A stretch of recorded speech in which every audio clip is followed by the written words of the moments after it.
What up, everybody? How you doing? This is Mike Watson going ahead and talking to you. This is a brand new episode of Dare Creative. I am the publisher of Short Fuse Media, the owner of Freestyle Comics, the most enthusiastic person in comics, one half of the good, the bad, and the nerdy, also known as the Super Mad Brother, because I can get very emotional, whether that be a good thing or a bad thing. And I teach art and make comics, if you have not been able to tell. I am very happy for a brand new episode here that we're going to be posting. Last week, I started a new little trend where I talk about a little bit of mainstream stuff going on in the world. I am not going to do that this week because we're saving it for our episode of The Good, the Bad, and the Nerdy. And we are going to dig deep dive into that. This episode is going to be all indie, all comic book convention coming right at you live. All right, everybody. So, first off, I've had two pretty awesome comic book conventions happening um, these past 2 weekends. The first one being BlerdCon 2019 and Ohio Toy and Comic Show. And if you've been paying attention to anything that I have been talking about, my very next show will be Wizard World Pittsburgh. And I have tons of announcements for what's going on with that show. Don't mind my head. I have about 3 screens going. I'm trying to multitask to make this the smoothest presentation that I possibly can make of the show.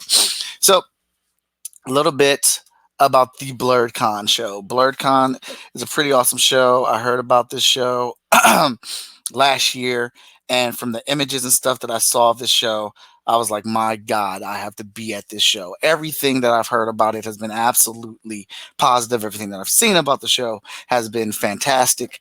It just looks like it was a good ass show being put on by people of color for people of color. But that does not mean only people of color can attend this show. Everybody is welcome at this show. As I found out when I got there, it was, well, I already knew that from the images and pictures posted as well.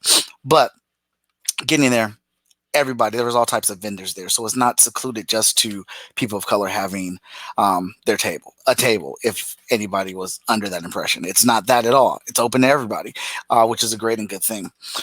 The show went overall great for us. Danny Cooper, the editor-in-chief of Freestyle Comics, came down there with me. We had a nice little ride over to DC, about 6.5 hours. Driving down to that show, we had a little complication dealing with the tolls. For that reason, I'm used to paying tolls and going through tolls in Philadelphia. So last time I went to Philly, I was like, oh, well, we're good. We don't need to get any cash because the tolls take credit card now, or card or debit card now. Oh, the tolls in Philly did. So we get out there. It's a completely different setup. Yeah, we needed cash. There was nobody there. Apparently, I found out later on you could have push a call button and somebody would have came. But we had to back up out of the toll, go back a couple of exits, find a gas station, get some cash, and get there. So we arrived a little bit late, later than we thought we would or would not. But the show, um, we got there apparently just in time for the show. We thought we were running late, but the show actually did not open until 2, or rather, what was it? I believe it was 4. So we had plenty of time to get there. We were just late for the initial set-in or whatnot. But we got there and walked into a bit of some display of like people trying to figure out their table space and move things around. It was a little bit chaotic walking in to the show. It was the first time I've ever been to a show, to this show. First time I've ever been to a show like this. When I say a show like this, I mean it's a 24-hour comic book convention. Once it gets started on Friday, that mug goes all the way until 3 p.m. Sunday, and it's nonstop. So I've never been to a show like this. It's inside of a hotel. I've been to shows inside of a hotel, but BlerdCon took over the hotel. That's what it was. It was the Hyatt with BlerdCon featured. It was everywhere. It was everywhere on like 3 or 4 floors of the dang hotel. It was incredible. So we got in, ran into Marcus Williams. As soon as I got into the door, he has that fantastic art of his, a couple different books. He does Tuskegee Airs. Uh, so I saw a few people that I knew off the bat, and was, that energy was building up. Like, oh man, I'm here. We're here, and there's people we know. It's a big show. It's like as far as the scale and everything. We get back to our table. Danny and I immediately go into, all right, how can we set this up? Now, if you're like, well, Mike, you do comic book shows all the time. I mean, you guys have a setup for your table. Just go ahead and do that. It's not that. It's that every time we go to a show, the environment's different, the setup's different, the table's different, where they place us different, especially this being a hotel show. So the normal trappings that we would expect to have or used to having at a convention show that's at a convention center, we don't have here because it's at a hotel. So everything is set up differently. So when we get there, and that's not a bad thing. Please don't take that as that being a bad thing or whatnot. But we just had to figure out what our setup was going to be to best feature the things of Freestyle Comics and Short Fuse Media. So, and I always bring tools. I recommend, look, all right, if besides your books, your prints, your art supplies, your tools, your basket, your drop cloth, your banners, Mike Watson always recommends bringing duct tape, packaging tape, poster board, Sharpies, quick grips, and what are they? Pulleys? Are they pulleys? The stretchy things you use with with a hook on each end, and they're used to keep the hood or the trunk of your car shut or your door shut when you have oversized items. I believe those are pulleys. I'm gonna call them stretchums. I'm gonna give them a new name today. They stretchums. Always bring those. I always bring like 3 to 4 of those. Quick grips. I have about 3 to 4 of those as well. A big roll of duct tape, a big roll of packaging tape, extra Sharpie markers, the fat Sharpie markers, poster board. I recommend. Oh, and an X-Acto blade or utility knife. I recommend always have that in your toolkit when you go to any comic book convention. If you have those items, you should be able to make whatever setup that you need to make up or make any changes, edits, fix, whatever. That will get you through. That is your first aid kit for comic book convention survival. That is your survival Comic Con kit, established trademark right now today on this show. All right, so we set up the wall. I had plenty of space. I had a vendor's booth at a great rate of $225 for a vendor's booth. So I had 10 by 10 foot space. We had a 6 by 3 foot table, 6 by 4 foot table, or whatnot. Danny had made us a new tablecloth, nice and fancy and professional looking. So Danny's been with me before, obviously, so he knows how to set up the table. So setup went breezy.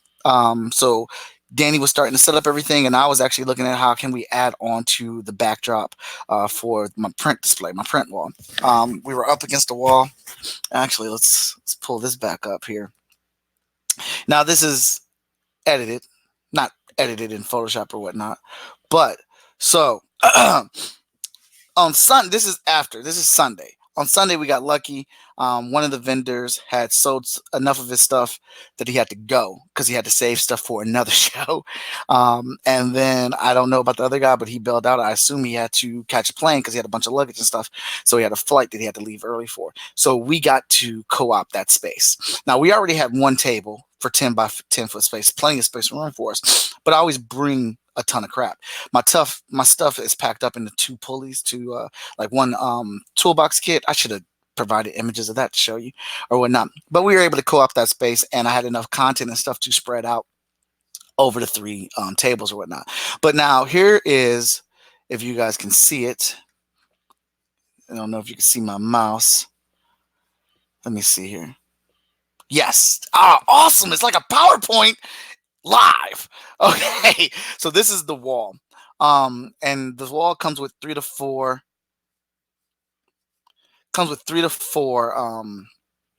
bars at the very top here that I can connect together. We went with 3, and I'm able to get 1, 2, 3, 4, 5, 6, 7, 8 sheets long ways of my prints. But there were still prints I was trying to put up. So my thing was, I was at BlerdCon. Obviously, I need to put characters of color out here and feature. The very top row, which you kind of can't see here, that all features freestyle comic characters. The very second row, I wanted to put above eye level were my Teenage Mutant Ninja Turtle prints. Those are a mainstay for me. They sell very well. They're very popular for the shows that I go to. Then we have I have All Might, Miles Morales, Captain Marvel, Riri Williams, Storm, Voltron, Dr. Deadpool. Just a mix-up of some popular characters and things like that. And then I have My Hero Academia crossing over with the freestyle comic characters as well. Some of my Disney princess and stuff that I turned into superheroes, and cosplay characters. I have a gender bend of Vegeta as a female of color on there as well. Miss Marvel's up there, Princess Tiana, Moana, Miles Morales, of course, Maui, Princess Shuri, Killmonger. I wanted to make sure I had those characters.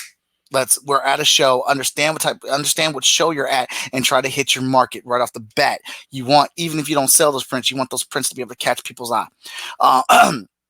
So right here, over here to the left, I have a quick grip set up on that wall banner, on this wall thing that we had. I made that work, and then I put one of those pulley strings and set up another quick grip behind the banner and extended it just a little bit so I wasn't invading on this person's side of their table. 2 more rows of prints. Again, putting up some popular prints: Princess Jasmine as a Sith, Okoye, Beauty and the Beast as Star Wars characters, Agent Venom, Goku and Vegeta, givens or whatnot. I tried to put up my most popular prints, as well as prints that I was gonna try to appeal to the crowd of BlerdCon there. So I was able to do this with just quick grips and pulleys. My banner wall is getting a little beat up, so it's always good to have that packaging tape and duct tape. So I had that to secure it up against the wall so it wouldn't lean forward, which allowed me to get it up higher, which I wanted my prints eye level. I didn't really want people looking down at the ground to try to see what's behind me. I wanted my prints up as high as possible so it can catch as many people's eyes and attention. That's out the gate setup 101 right there. If I'm giving people advice on how to set up their stuff. Okay, so you're probably wondering, how do you know? And I just don't know which prints of mine are popular by, me going at shows selling them. I keep track of my inventory of prints that sell. So, and I'll show you a tracking sheet that actually started for BlerdCon after I was doing my inventory or whatnot. But I use Square Up. It's a great app. It's a free app that you can use. It gives you an online store and stuff, all that for free, but it also keeps track of my inventory and my sales number, and I use that as my cash register as well. So I know, not only do I know what prints sell via when I'm at the shows and I'm selling these things out or whatnot, but I know the exact number of how many I'm selling via my Square app. Okay, so let me get on track here. All right, so got a couple. Let's see here. Is it going to work? There we go.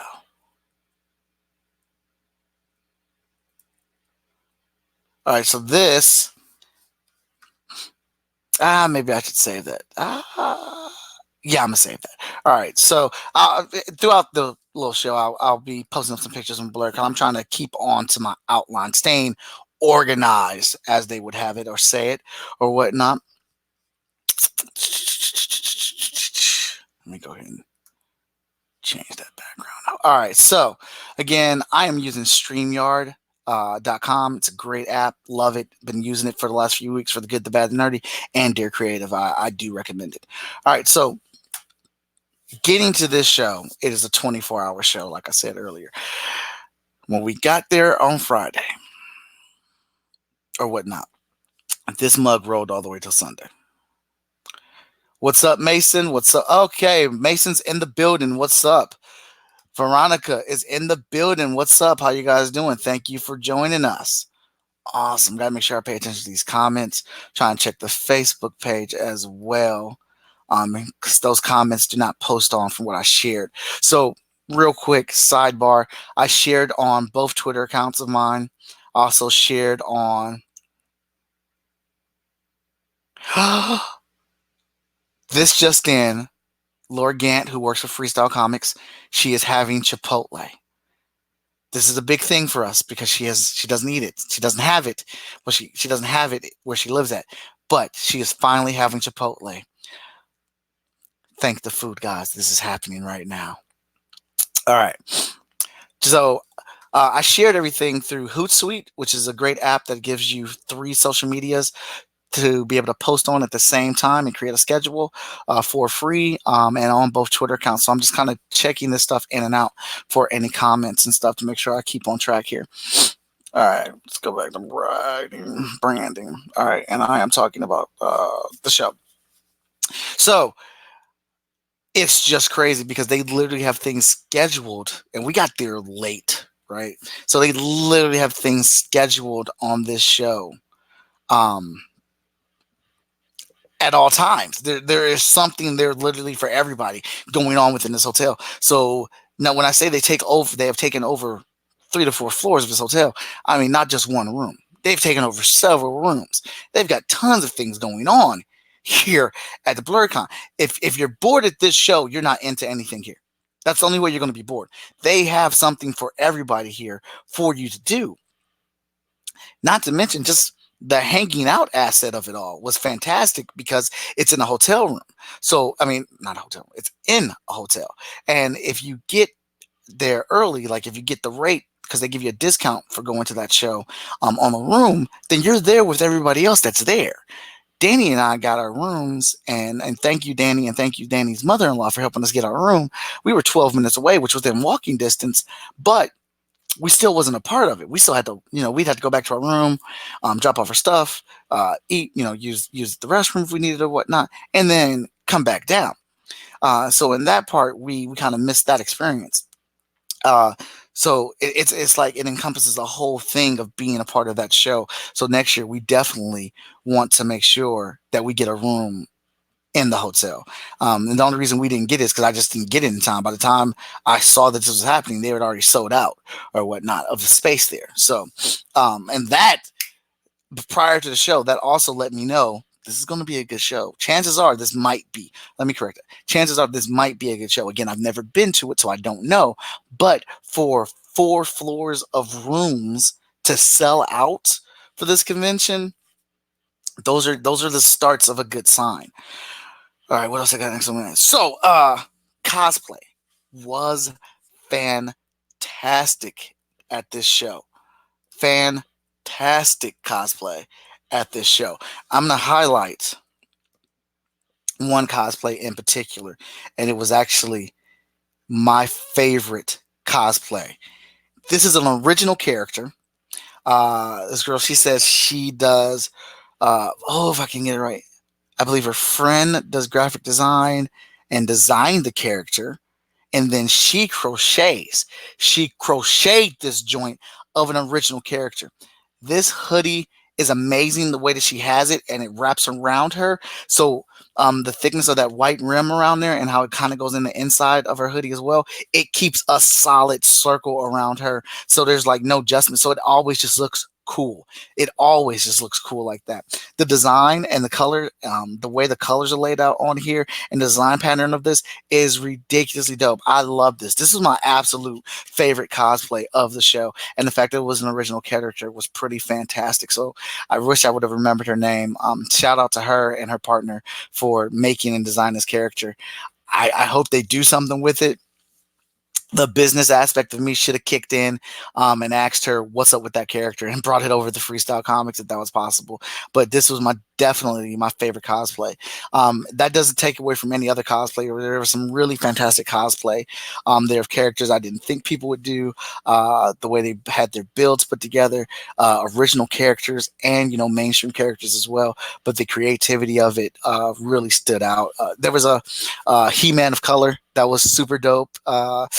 I actually saw all the video work that I saw that got me pumped up about BlerdCon because I was there. I got to see the guy recording all the stuff. So when it got posted on the After Effects, on Facebook and stuff, it was really cool to see it because I saw that being made. I saw that happen. And that was just a really cool feeling to be a part of that and kind of know that inside line like that. Now, this show got set off for me when I heard there was a barbershop in there. Okay. I was getting ready for the show all week, and we had a lot going on. My wife and I's schedules are super tight with the day gigs we're doing and our 4 kids, and trying to get ready for the show plus all the commission work I was doing. I just wrapped a children's book, and I have some edits I need to do on those today as well. And I got a couple different comic gigs I'm working on, so me trying to find time to go to the barbershop was damn near impossible. And the one time that I did have time to go do it, I went, and it was going to be a new barber because they were down the street from me. And I walked in, and he told me it was going to be $30 to cut my hair, and I said, "Yeah, I'm good. I'm not paying $30 for no haircut. It's not going to happen." But so Danny and I were working, and then somebody walked up, was like, and they were just having a casual conversation, like, "Yeah, I just got lined up downstairs." And I turned around like, "Lined up? What you mean, homie?" It's like, "Yeah, I just got my hair cut downstairs. I got a barbershop downstairs in one of the rooms." And like, it wasn't just like somebody came in and set up shop and like, "Yeah, I'm just gonna cut hair, bruh." No, it was an official part of BlerdCon. They brought in a barber and a stylist to do hair at the show. They're specifically in thoughts of vendors who don't have time to get their hair cut or hair done because they're getting ready for the show. Incredible. So I ran myself down there looking forward. Shout out Terry Huddleston as I saw him there, doing his thing in the premiere section, and he pointed me to the barber's chair. Got in there. Luckily, I got in there as one of the last guys, and I said, "Yeah, I need a full cut, man. I need a full cut. Do the beard, do the hair, all of it." And he did. And what's cool about it is while I sat there, I learned some things about what terminology of haircuts and what goes into it. So got a little education lesson at the same time while getting my haircut at a convention. That was great. And in other barbershops, that way of life or that legend is when you go to a barbershop, all they're talking about is sports and boxing and UFC and football and basketball. That's all they're talking about or whatnot. This was awesome because all we talked about was comics. I mean, we just talked about the convention. We talked about movies and stuff. This was incredible. We just had a full blown geek conversation while I got my haircut. Then I went back upstairs to my table and continued working like it was nothing. And then somebody said, "Dude, how much more for the culture can you do for the show by adding a barbershop? All you need is ribs and macaroni and cheese." Great segue, because now I'm about to talk about the food trucks. There was ribs and macaroni and cheese. Okay, and not just like any macaroni. It was some good ass macaroni and cheese and ribs. It was good. I had, and like it was good servings too. Like nice servings, not like one bone. She gave me like 4 bones. Four. It was good. Barbecue sauce was great, and I need to write down these things. There's a food truck there doing funnel cake and strawberry lemonade. Now, Victor Dandridge, Ren McKenzie, and I have our tradition when we go to Philly. Philly has this amazing food court in the middle of downtown Philly. We go to it every morning and we get about 2 or 3 bottles of strawberry lemonade or whatever juice that we really like from this one shop there. Absolute best juice we've ever had. The woman at BlerdCon crushed it. This was the best strawberry lemonade I've ever had in my life. And I'm a connoisseur of strawberry lemonade, all right? I drink it wherever they have it available. I judge it. I score it. I grade it. This strawberry lemonade kicked my taste buds' ass and then left me. Left me battered and broken like a hot, steamy relationship that ended after 1 or 2 nights, and I never saw it anymore. That's how good this strawberry lemonade was. Now I'm not a fan of fruit actually being in my juice, like chunks, like the chunks of juice, because it gets stuck in the straw or not. She had it in here. It was spectacular. I'm actually gonna have to check my phone to see if I took a picture of this stuff because I will post it if I did. Best strawberry lemonade I've ever had in my life. All right, they had about 7 to 8 food trucks there running 24/7. They had pizza. They had the barbecue. They had the tacos and burritos, uh, chicken. They had I mean they had it all. Like if there was at least one food truck there that you can go to and you can get your eat on. Funnel cakes, all that stuff. Good. It was great. It was great. Out here in the parking lot running 24/7, so you always had something to eat. Incredible. Now, let's dig into how we had to work the table because it was different. It was different, different, different, different, different. Let me see. I think I'm going to skip around here. All right, so Normally there's a schedule because there's always a schedule. Okay, let me not twist my words. BlerdCon had a schedule, but it's a very different schedule from what's at a nine. Let me put it as a 9 to 5 comic book convention. Okay, and we had to figure that out. So on when we got there, the first couple hours to like 2.5 hours was dead. We didn't have any traffic. Danny and I were getting a little concerned. Normally, I am able to hit a line or two and go out there and hand out free item tickets to bring people back to my table so I can do the pitch, so I can create my own traffic. I didn't get to do that because we got there so late. Um, you know, I wasn't feeling good on Friday, so my stomach was lit. All right, so when we got there and we just got set up in time or whatnot, doors open up. I was able to run out there and hand out a few tickets. To people coming in before I had to get back to the table. Not nearly as many as I normally do. I normally try to give out 100 tickets on Friday, 150 to 200 on Saturday, and then another 125 on Sunday. Those are how many tickets I normally try to give out at the show. But the way things were set up, there was always something to do, right? So you didn't have to wait in line at a door waiting for doors to open at BlerdCon because you could just go downstairs and play video games until the showroom floor opened, or you can go to an event or a panel until the showroom floor opened. So there was no need to stand and wait in line for anything, um, like I've had at other shows or whatnot. So that proved to be a bit of a dilemma for the way that I normally would create my traffic when I'm waiting for traffic. Now, waiting for traffic is a norm at comic book conventions. When you're sitting down and working tables, traffic is going to come through. It's just a matter of what time that traffic is going to come through. So, how do you create your own traffic until that traffic comes through, until that con time traffic rolls through? I'm just creating a lot of vocabulary words here. I'm going to review this show and write them down and define them. And my solution for that was hitting the line that's waiting to get into the show, giving them a free item, bribing them to come down to my table. I pitch to them what I have, and I give them a free item that is very cost efficient for me.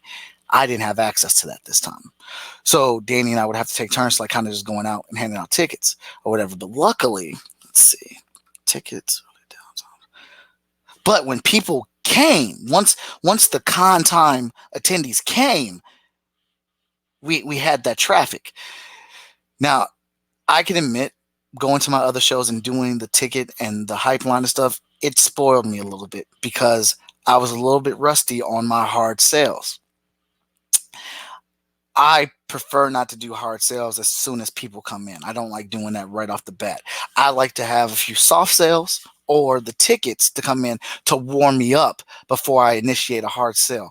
It's kind of a mental thing. It's not defined or no true to fact thing or whatever, but the more comfortable I am talking and selling and pitching and having success selling things, the more comfortable and confident I will be going into a hard sale. In case you're asking, what's the definition of a hard sale versus a soft sale? A hard sell is pitching to someone who is walking past your table and has no fucking interest at all in what you got. They have a goal and they're on their way to it. And then you stop them and you try to pull them over and convert them into a sale. That is a hard sell. That is a more difficult thing to do than a soft sell, who is someone who looks over your table and has an interest in it or comes over to your table and automatically starts picking up something because they already have an interest in what you're selling. They want to know what it is, being a soft sell. So I had to dust off the old initiated hard sales out the gate to try to pull people over and talk to them and stuff like that. So luckily, though,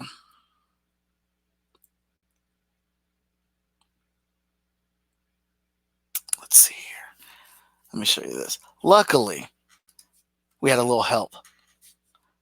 Had a little superhero come in by the name of Vigilance. By the way, this girl is the girl she's next to, Spider Gwen here, just cosplaying right now. She's ridiculously awesome. Her energy was ridiculous. All right, but Vigilance landed, and she brought her dad. Not no spoilers. Not Vigilance's dad, but Felicia's dad. Felicia is portraying Vigilance for us this weekend, and her dad came down, and they brought the thunder. All right, so this costume Vigilance was made by Marcy Righthouse, an amazing cosplayer and costume maker herself. And I will have to say, I felt very proud to have Felicia there because Felicia did her damn thing, and the costume that Marcy made killed. It was one of the, and I'm not just saying this because it's part of FSK, but it was one of the best costumes at the show out there. All right, especially for an original character, whatnot.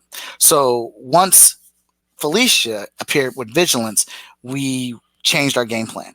So I took my stack of tickets, gave them to Felicia. Danny walked out there with her, and Felicia's dad did as well. So shout out to him too, because he was a great help this weekend as well. And they walked out and started handing out tickets to people in the crowds. They went out to the other floors, handed out tickets, taking pictures with people and stuff like that. Like, let's see here. Excuse me. Going out here, taking pictures with other cosplayers and stuff, handing out the tickets. And the free item ticket, like I said, it has my table number on it, the Short Fuse Media and Freestyle Comics logo on it, and the BlerdCon logo. And it says, come get a limited free item at our table. And literally, you just have to listen to my pitch. It is 2 minutes. If you get something, great. If not, it is okay. You still get your free item. I'll get more into that a little bit later. But some of these pictures were really awesome. People really enjoyed her costume. They wanted her in the costume contest. All right. They wanted Vigilance in the costume contest. She couldn't win the costume contest, but they wanted to showcase the costume because it was that cool. The only reason she couldn't win the costume contest is because Felicia didn't actually make anything. So our plan next year is to bring Marcy so we can enter her costumes into the cosplay contest. But this shot right here is fan-fucking-tastic. All right. The BlerdCon logo, huge in the logo in the background. Two famous cosplayers. That's cutie. I can't pronounce the dang names. I'll have to look them up and post them later. But they're judges for the costume contest. So, and I follow both of them as well. But them checking out this costume, liking it on the stage at BlerdCon is incredible. That is dope. All right. I don't know what else I can say about that. Just say it's fantastic. Number one, I have the image that I can showcase and put on our page and show there. But being at that event and being there with that many people seeing Vigilance, a Freestyle Comics female character on display in front of two very popular ass cosplayers and at BlerdCon, all that mixing together, you can't buy that type of PR, man.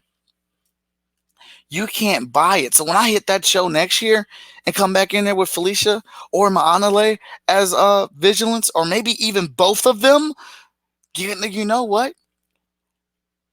Bringing Felicia and Ma'anale there as Vigilance sounds like the better plan, because then we can work more. We can get more. And what I want to do is come back to that show, and I want to freaking own it next year.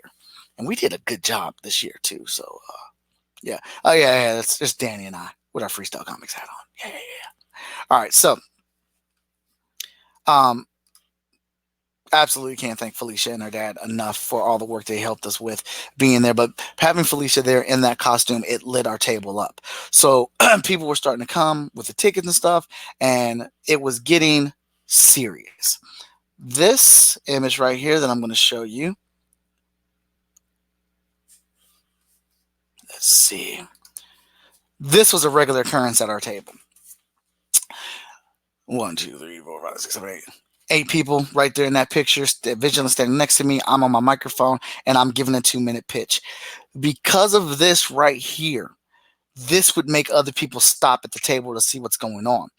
Danny Cooper, being on it the way that he was as editor-in-chief of Freestyle Comics, when those other people came up to the table, Danny got up, took the stack, and handed them tickets and said, step on up. That's teamwork, people. Let's examine how we break this down now. Vigilance in this dope-ass costume created by Marcy Righthouse, standing next to me, so bringing in people are looking like, who's that costume? What character is that? That looks cool. Let me go check it out. Me on the microphone, booming my voice across the floor, not really talking to these people. I'm talking to these people in the front row, but I'm talking past them. I'm talking to them and past them to bring in more people to see what the hell we're talking about. Danny catching people that are interested and giving them tickets, and Felicia's dad's in the background pushing more people to the group. That's something that we did all day. All day we did that. And our table was popping, popping all weekend. When that traffic was in there, we hit it. We smelled blood in the water and we attacked and we did well. Shout out to the Freestyle Comics team, man. Did our thing. All right. What else we got here? So, and I know there have been some artists and creatives that don't like cosplayers being at the shows or whatnot. They feel like, and I don't agree with it at all. But some of the things said is that cosplayers don't have any money, so they don't spend money on anything. I've had several cosplayers buy my stuff.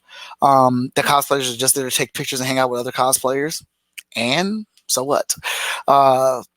That cosplayers distract and detour from us, showing our creatives, showing the creative works that we do. I haven't had that experience, so I have to disagree with all those things. And even if that was the situation, and it's not, but if it was the situation, don't make cosplay your enemy, make it your ally. Get one of your costumes made of one of your characters, especially if you have an original character. Get that costume made and bring a cosplayer to the show with you. Turn your adversity into a friendship, an ally, a warrior in arms. I know a great person that can make a costume for you at a great rate. Her name's Marcy Righthouse. I went to college with her, and she's badass. And I'm sure there's other people out there that can make costumes or whatnot. Somebody who also is really good at marketing at comic book conventions and doing things outside the box, Danny J. Quick. This dude brought battle axes to his con and was selling them. Fucking incredible. Shout out Danny J. Quick. All right. So I think we talked a little bit about the timeline difference. So what we figured out and we found out quick, it's a 24-hour show, right? So people are going to show up when they wake their asses up. That's something that we had to think about or, discover. Like, wait, if I was up till 4 or 5 o'clock in the morning partying and I knew this was a 24-hour show, my first instinct is to get to the exhibition hall right at 10 o'clock. It'll be there. So we got people coming in more at 12, 1 o'clock or whatnot. And then when they got there, though, they were there. Outside of the people who weren't staying in the hotel, of course, you got the people that are there for the one day that aren't staying in a hotel that came. So we did have that traffic coming in and whatnot. But it's just a different timeline. So at other shows, you got a line full of people waiting to get in right at that 9, 10 o'clock hour. And it's a long ass line. I'm able to work that line, talk that line. So you have that initial morning rush for about 45 minutes to an hour of a ton of people trying to get in and get out of everything. And then it'll die down for an hour, hour and a half. And then you have another rush. Dies down for an hour. Then you have another rush. That's at a 9 to 5 show. At this show, you got an hour and a half to 2 hours of sparse activity. Then everybody's up and active and they hit you. Now, I'm not saying that is how it was for everyone else. I'm solely speaking from our experience at the show and our timeline. Now, there's several rooms, so the attendance could have been at different times everywhere else. I can only speak from my room and where I was at and what I was seeing from my traffic. Now, either way it comes, it doesn't matter what time they came in. When traffic was there, we had traffic and we stayed busy the rest of the dang day. It was crazy. So it's very different from what I experienced at a 9 to 5 show. So there was a little bit of communication problems, and right now I believe that's the only thing that I can really ding BlerdCon for. Just through emails, I had some email issues getting a hold of somebody or having those emails get responded to, and then when I got to the show, I could really see the scale and scope of everything they were doing. So I kind of understood. But of course, these are things that need to be improved on and fixed on, and it's not a huge ding to them. I ended up getting a panel, and I didn't realize it. Apparently, the panel came through on my email, and I never saw it. So when I emailed about, hey, did any of my panels get approved? I didn't get a response back. So trying to figure that out, we couldn't find the right person to talk to for it. So by the time I got there, it was too late for me to actually have a panel, which it would have been great to have a panel at that show. And I do have to take part blame on that because I need to keep track of my emails. I got like 7 emails or whatnot. So a degree of that falls on me as well. But So little communication errors on little things like that, and a couple other things were not. But there is, I mean, it was huge. There was so much going on here at the show. While it was a bit of an annoyance, and we missed out on an opportunity because of that. When I got to the show, I can understand why and what's happening because of the scale and scope of everything that they're doing. So hopefully that is something that they can improve on for the next show as well. All right, all right, all right. The atmosphere for the show was incredible. Freaking incredible. This atmosphere was incredible. It was nothing but positive energy, good people, fun energy, events, venues, all of it. It was just like electricity in the air. This is a great, great show to be at. And the presence of just good nature and fun and geekdom was there. Like, I don't think there was a grouchy person in the room. Like, I don't. There was just no arguing, no one feeling any type of way. There was no incidents, at least from my perspective. It was just nothing but positive, good vibes at this show. Oh shoot, I didn't got so caught up in my talking, I'm missing comments here. Veronica Smith says it would be cool to have an evil Vigilance costume, Vigilance face off. Oh my god, that may be something we can do. Marcy's book to Labor Day. That may be something we can do. Veronica Smith, associate editor of Freestyle Comics, lead colorist of Freestyle Comics, and damn it, the heart of Freestyle Comics. V. Smith there. What a great idea. What's up, man? How you doing? No one 42 is in the building. Thank you for joining us. Yeah, I agree. That is a great idea. We're going to start planning our stuff this year for next year. That's what we've been doing a lot of. All right, so but yeah, overall scale and scope energy wise, this was a very positive show, man. A lot of cool people, a lot of people about that business and having a good time. There was just no negative energy at all at it. No, just fun and goodness for the most part. So I know there are other shows trying to do or be on the same scale, maybe not the same scale as Oh, it's James. What's up? Thank you for clearing that up for me, James. How you doing? Okay. So I know there are other shows trying to do this same, not the same thing, but create the same energy and the scale. The activities, the attendance. I think maybe the attendance is the most important thing that a lot of shows are trying to do, or shows that are trying to be for people of color. My advice would be to attend the show. To attend the show and take notes. BlerdCon is doing a lot of things right. They're doing a lot of things right. But that would be my advice. Attend this show and check out what they're doing. So you got to be able to see what's out there if you want to create your own version of it. You got to experience it. So BlerdCon on social media, they were everywhere. Their page had a ton of activity. They built a great community, and that's hard work. That's the thing. How did BlerdCon build such a great community? I don't know. My best guess would be their first show. Nobody knew about it, but they got it out there enough to get people there, right? It's a brand new show, unheard of, or whatnot. Again, don't quote me. I'm guessing. I'm trying to put a little theory to it, a spin. So they have this show, and what they do is they put on a damn good show. They make a lot of people happy with what they got. They just do. I assume for the most part they do a lot of good things. Those people that went to that show are happy. Those people that went to the show took pictures, took video. They pushed it out there. They talked about BlerdCon. They put it on social media. The biggest and best advertisement you can get for a show is word of mouth. And that, I believe, continued into BlerdCon too, because that's how I found it. Seeing it off of a share of somebody else's page and looking at all the videos and pictures of the show. And I was like, oh my God, I need to get to the show. And then you get to the show and it's pretty damn fantastic. Showrunner. The showrunner was everywhere. I saw the showrunner going in, checking out everything, making sure things are running, making sure vendors were happy. He was just on it.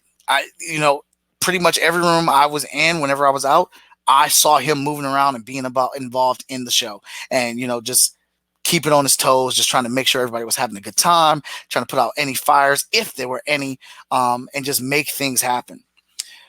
So I'm going to grade BlerdCon right now, and my grade is going to be based off of, let's see here, let me see, let me get my grade chart up. So we're going to be looking at attendance.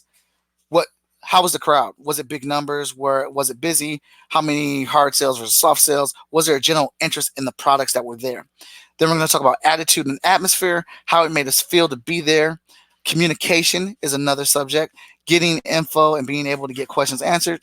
Marketing and advertisement is another thing. How active was the show to promote itself and its presence? Then finally, events, panels, workshop, things to do. And finally, was it original? What one thing was original about this show? My wife is awesome. She has brought me ice cream. Thank you. Of course, you ate all your ice cream. Did you eat? But you don't eat all your vegetables and stuff. So that's no big surprise, Miles. Mm. Oh God, that's delicious. Okay, so out of those 5 subjects: attendance, attitude and atmosphere, communication, marketing and advertisement, events, panels, workshops, and originality, I'm giving BlerdCon an A. Like I said, the only ding that I have for BlerdCon was the communication thing, and that's not a big ding. I see what's going on at the show, being there and experiencing the level of things that they're bringing with this show. Not a big thing, not a big thing, but of course it is something that needs to be improved upon. All right, all right. I got no comments there. Now, Ohio Toy and Comic Con was the latest show that I went to. I've been there for the last 3 years. It is a great show put on by Aaron. Um, this year, I achieved pro level. Because of the success of the show, it brought out a whole nother room, and it was the pro room. Didn't realize that's where I was getting put at. I know Aaron specifically asked me to do a panel talking about comics and how we make comics at Short Fuse Media and Freestyle Comics. I said I'd love to. I got there. Bam. The FSK logo was on one of the banners promoting the pro room or whatnot. Pro sponsorship level right there. I thought that was dope.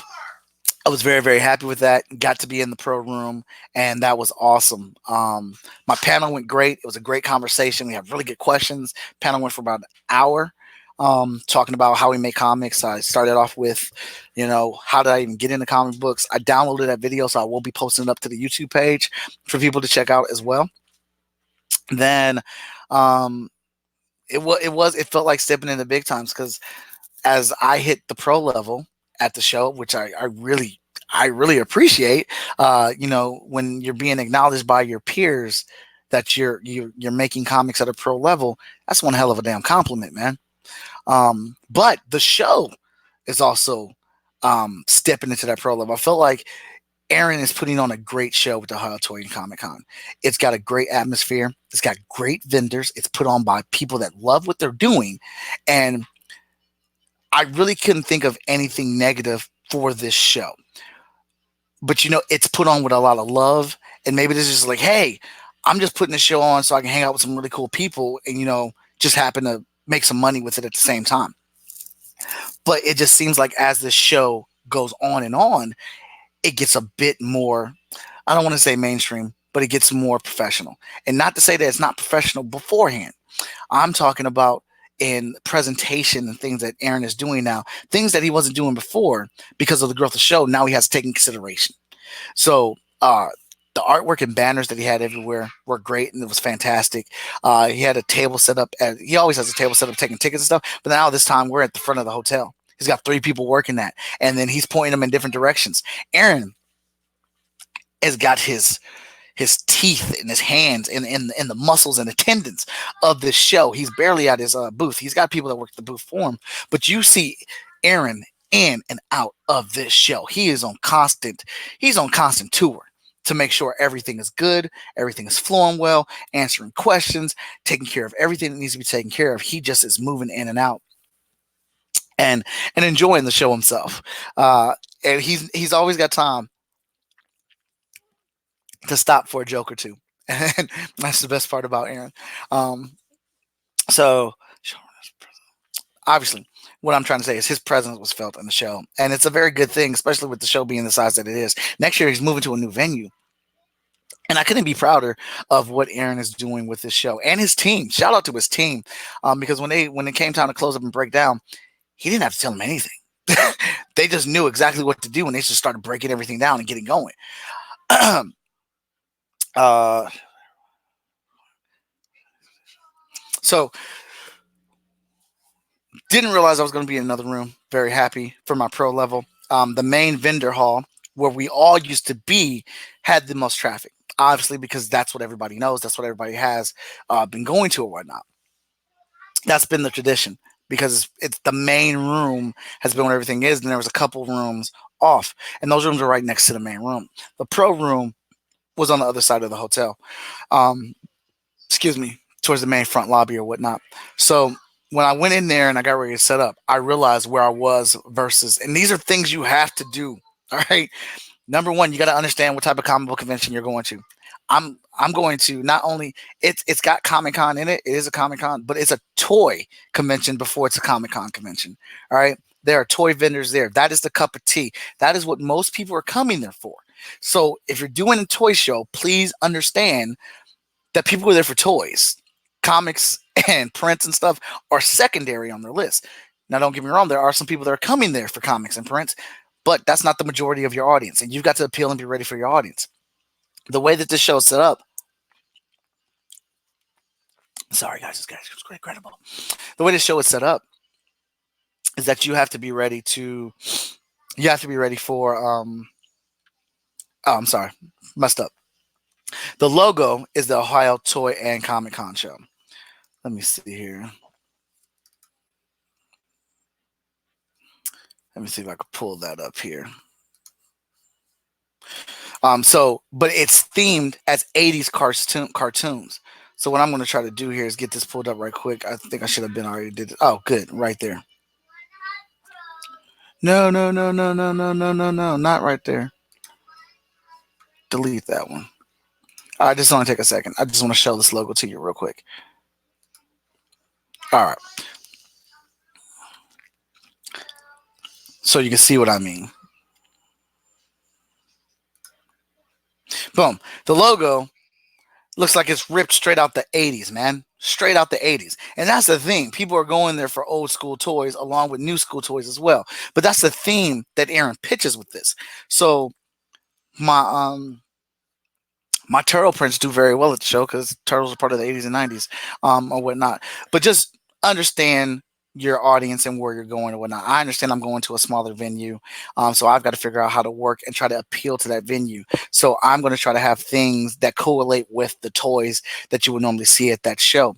With me being in a new room, I had to immediately kind of come up with a game plan or a state of mind for how this is going to work. Now I know we're going to get traffic in our room. It's still in the same hotel. It's still in the same floor, but chances are we're not going to get as much room because this is the first time that he's done this. This is the first time that he's brought this whole other room in the play, which is something that people aren't used to. They know that when they go to this convention that there's going to be a main hall and then there's like three three side rooms, but they're right next to the main hall.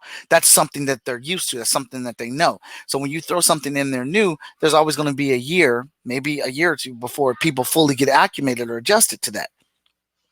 So um, I would walk around and, just kind of like let people know. I'd make announcements. I'd walk around and say, hey, I'm over in the pro room. Come check me out. I made sure that during the line, because he did have a line at the show. So I'm back to a 9 to 5 show, not a 24-hour joint. That the people waiting in line, I did the hype line routine. I asked them for 3 characters. I freestyled for a bit. I let them know where I was going to be at because normally for the last 2 years, you found me in here. Well, I'm in the pro room now, and I want you guys to still come visit me. I'll toss you a free item for coming to come see me at my new home today. At my panel, of course, promoting that I'm in the pro room. Come check me out in the pro room or whatnot. Whenever I'm walking through the hallways, hey, just to let you guys know, come check out the pro room. I got comics and stuff there. I'm able to do that because it's a smaller show, so I'm able to hit more areas and still, be back at my table or whatnot. So, not that it was an issue. It's just, changing your game plan. How can you modify your game plan to make that day work for you? And I still had a good day at the show. So yeah, that's good. Yeah, so I still had a good day at the show or whatnot. And this show has kind of taken over for me as like a Comic Con comic family reunion. As the Basement Fodder podcast was there, Pogues was there, Ren McKenzie and I, my brother, went down there together. Seeing Aaron and his crew, you know, it's always good times at this show. So while we're still there to work the show, we're having a lot of fun at the show as well. So a lot of fun was had here. Enjoyed it very much. So I want to shout out Aaron. I think he did a great job, him and his team this year. Show was bigger than ever. And just all the new stuff that he had, it just worked. It was great, and he's handling it like a champ. I can't wait to see what he does next year with the show at the new bigger venue.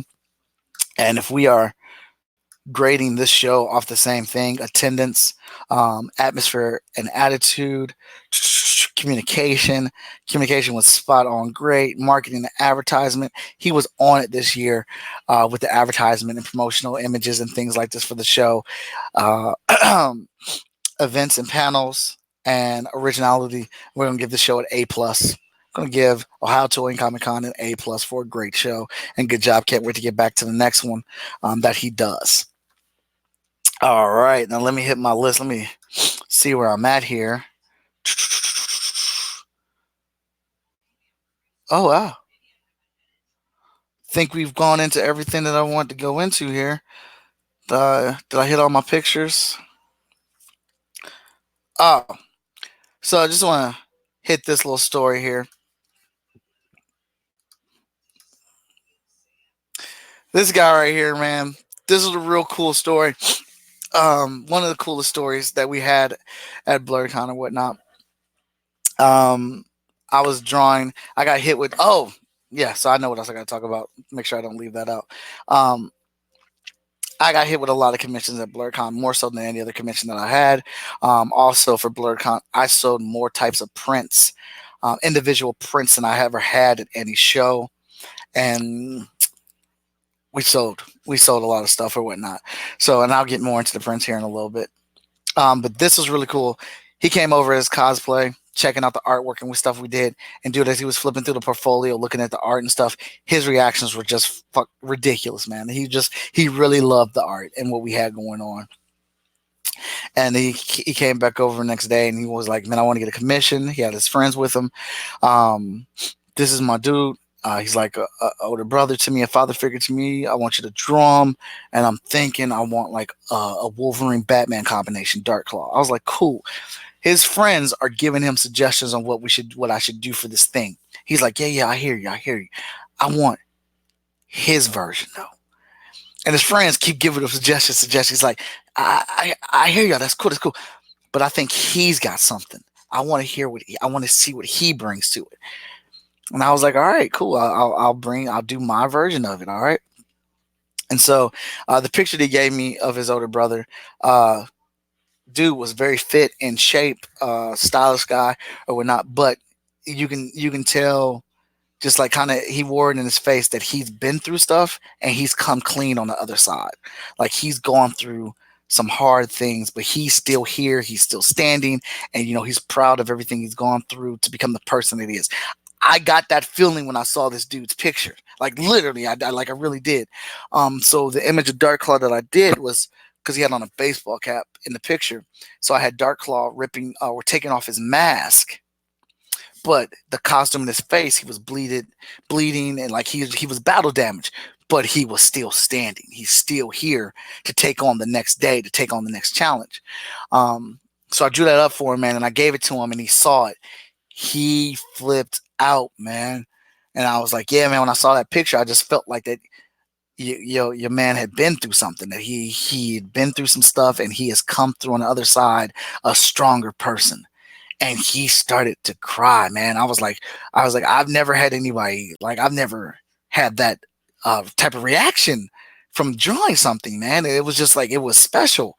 Um, and when he went home, he recorded a video and showed me the guy's reaction to it, man. And it was just something special, man. It was really cool. And then, like, the stuff like this, happens when you get out here and you go to comic book conventions or you have events and you link up and you put yourself out here for people to see you and what you do, man. This is just a really, really good thing, man. This is really cool. I enjoyed that very much. But there were a lot of cool people I met. There was a lot of good experiences. A lot of people with some great positive energy at the show. And it was fun. And before I wrap up here, this last thing we're going to go over what were the top sellers of the show. All right. So this is a little chart that I made so literally we got so busy I couldn't keep up. Danny couldn't keep up. Felicia couldn't keep. We couldn't keep up at times with putting in sales at the cash register or whatnot. So what I normally do as my fail safe is that I make sure always to get a picture of people holding up their items so I can do inventory later. We got so slammed I could barely do that. And so when I was trying to put stuff in from the camera into the Square account, I doubled up orders and things like that. So I had to go back through and redo it manually to get a true assessment of where we were. We had 1, 2, 3. What is this? What is this?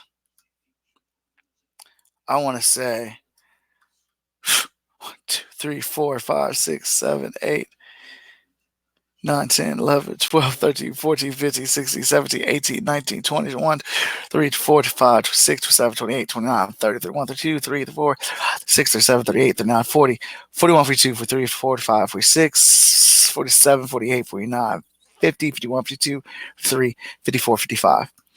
I sold over 55 types of prints. It's 55 different prints. I've never sold that many different prints at a show before ever. So the variety of prints and what people wanted in fan art at the show was all over. These little numbers here represent how many of those prints I sold at different times or whatnot. So my 4 for 20 deal was popping at BlerdCon. Okay, so all these ones are the prints that were sold or whatnot. This graph here is telling you which ones were sold the most. So my number 3 print coming in was the cosplay Super Saiyan gender bend of Vegeta. That print was our number 3 selling print, which is funny because I hardly ever sell that print anywhere else. I hardly sell that print anywhere else. It's one of my favorite prints that I drew. I really enjoy that print. A lot of people notice it, but it hardly sells anywhere else, and it's sold like crazy here. It was the number 3 selling print. The number 2 selling print at BlerdCon was Star Wars Jasmine.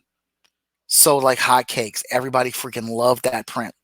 The number 1 selling print, which I thought it would be this one or in another print, but it was the Spider-Man Miles Morales Biggie print, where Biggie's in the background and Miles Morales is wearing the crown. That was the number 1 selling print at BlerdCon. I thought it would have been the Spider-Verse one. I thought it was going between that one and Spider-Verse, but the Biggie print won out. Now, that's just the prints, and you can see the prints were off the scale.